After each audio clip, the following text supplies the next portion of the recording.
Thank you, Mr. Chairman. I support the underlying legislation to increase domestic energy production to replenish the strategic petroleum reserve that has been recklessly and dangerously drawn down by the Biden administration in a cynically political move to try to lower energy prices before an election.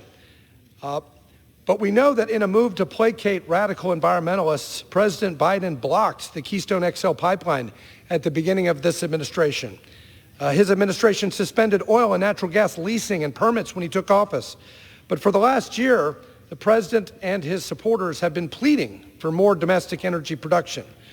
Well, the president can't have it both ways. In just over 2 years, the president has depleted the crude oil and the strategic petroleum reserve by 40%. Not only did this scheme fail to bring down prices in a meaningful way for Americans, it threatens our energy and national security should a true national emergency occur.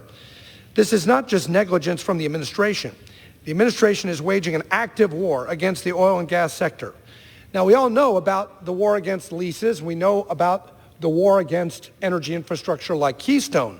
But ground zero, Mr. Chairman, for this war against domestic energy production is the weaponization of financial regulation to discriminate against American energy production and redirect capital away from American energy production.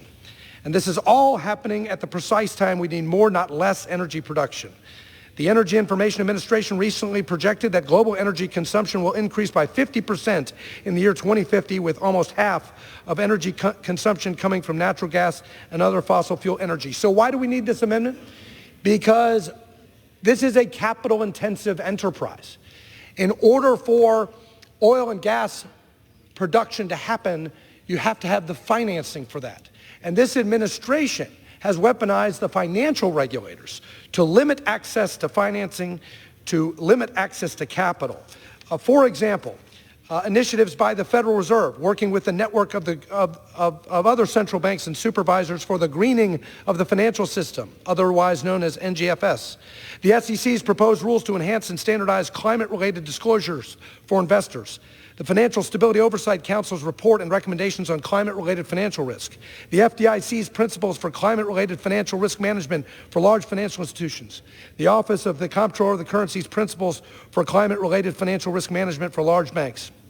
My amendment would simply pause any and all of these climate-related financial regulations so that financial institutions can provide the capital and the financing for the oil and gas producers so that we can, in fact, replenish the petroleum reserve.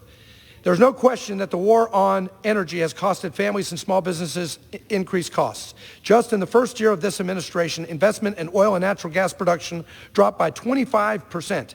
It is time we unleash American energy to lower costs over the long run. And that means we need access to capital, access to financing for American energy. My amendment would give American energy companies access to our deep liquid capital markets so that we can continue to power this country's economy and replenish the strategic petroleum reserve. That's why I'm offering this amendment, to protect American energy producers, to protect their access to the capital markets so that we can facilitate the replenishment of the strategic petroleum reserve.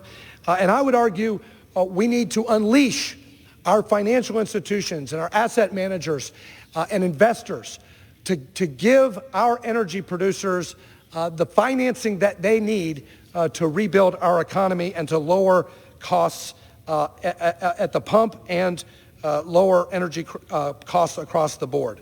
So with that, Mr. Chairman, I urge my colleagues to support this amendment and, of course, support the underlying piece of legislation, and I yield back.